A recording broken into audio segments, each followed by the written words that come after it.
उत्तर प्रदेश में जो लोग सरकारी नौकरी की तैयारी कर रहे हैं उनके लिए एक बहुत बहुत बड़ी खबर आई है। खंड शिक्षा अधिकारी, जिसे हम बीईओ भी कहते हैं, उसकी भर्ती के जो नियम थे ना, उनमें एक जबरदस्त बदलाव किया गया है। तो अब सवाल ये उठता है कि भाई ये बड़ा बदलाव आखिर है क्या? और सबसे जरूरी बात, इसका असर उन हजारों लाखों लोगों पर क्या पड़ेगा जो सालों से इस पद के लिए मेहनत कर रहे हैं। चलिए आज इसी को जरा बारीकी से समझते हैं। तो आज हम क्या क्या देखने वाले हैं?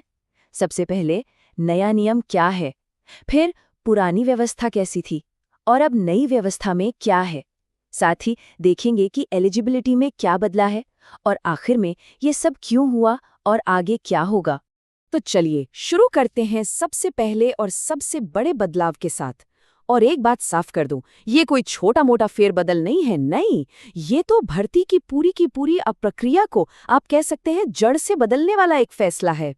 तो सबसे बड़ी और सीधी बात यह है कि सरकार ने बीईओ की भर्ती के लिए जो एक ड्यूल सिस्टम, मतलब एक दोहरी व्यवस्था इतने सालों से चली आ रही थी, उसे अब पूरी तरह से खत्म कर दिया है। जी हाँ, अब सिर्फ एक रास्ता होगा, दो नहीं।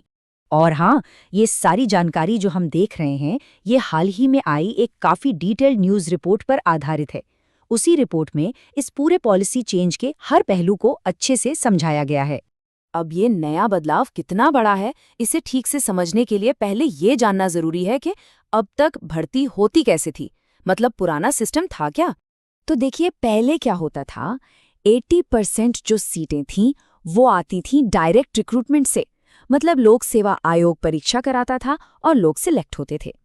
और बाकी की जो 20% सीटें थीं वो प्रमोशन के जरिए भरी जाती थीं। ये जो प्रमोशन वाला कोटा था ना, ये उन टीचर्स के लिए था जो सालों से अपनी सेवा दे रहे थे, जिनके पास अच्छा खासा अनुभव था। ये उनके लिए करियर में आगे बढ़ने का एक मौका था, एक रास्ता था। लेकिन अब ये रास्ता बंद हो गया है। तो ये तो थी पुरानी बात। अब आते हैं नई व्यवस्था पर और देखते हैं कि ये कैसे सब कुछ बदल देती है। यकीन मानिए, पुराने सिस्टम के मुकाबले ये बहुत ही सीधी और सरल है।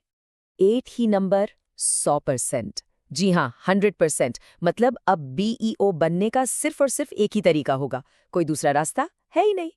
तो सबसे जरूरी पॉइंट क्या है?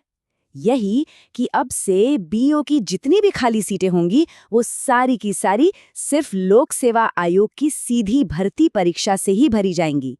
जो प्रमोशन वाला कोटा था वो अब खत्म, पूरी तरह से खत्म। और देखिए यहाँ पर ये चीज कितनी साफ दिख रही है। एक तरफ है पुरानी व्यवस्था, 80% सीधी भर्ती, 20% प्रमोशन, और दूसरी तरफ है नई व्यवस्था, 100% सीधी भर्ती, 0% प्रमोशन। बदलाव बिल्कुल क्रिस्टल क्लियर है।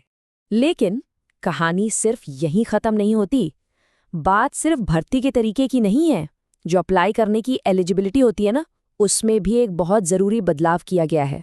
पहले क्या था कि ग्रेजुएशन की डिग्री के साथ एक शब्द जुड़ा था, समकक्षता या इक्विवेलेंस। अब इस पर हमेशा कंफ्यूजन और विवाद होता था कि भाई कौन सी डिग्री समकक्ष है और कौन सी नहीं। तो सरकार ने इस कंफ्यूजन को ही खत्म कर दिया है।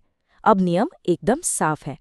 आगे चलकर सिर्फ वही लोग अप्लाई कर पाएंगे जिनके पास पहले से बताई गई एकदम स्पेसिफिक डिग्रियां होंगी।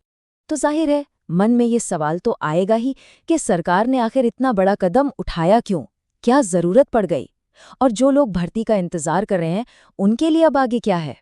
रिपोर्ट के मुताबिक इस बदलाव के पीछे सबसे बड़ा कारण था पुरानी व्यवस्था में होने वाली लगातार देरी और कॉम्प्लिकेशंस। भर्ती प्रक्रिया जो थी वो अक्सर कानूनी पचड़ों में फंस जाती थी। इससे होता ये था कि सीटें भी खाली रह जाती थीं और जो काबिल लोग थे उनका इंतजार बस लंबा और लंबा होता जाता था। और ये खाली पदों की संख्या कोई छोटी मोटी नहीं है। अभी की बात करें तो प्रदेश में बीईओ के 161 से भी ज्यादा पद खाली पड़े हैं। तो उम्मीद यही है कि इन नए नियमों के आने के बाद इन पदों पर भर्ती की प्रक्रिया में तेजी आएगी। हाँ, लेकिन एक बात समझनी होगी कि ये बदलाव कोई जादू की छड़ी से नहीं होगा, मतलब रातों रात नहीं। इसका एक पूरा प्रोसेस है।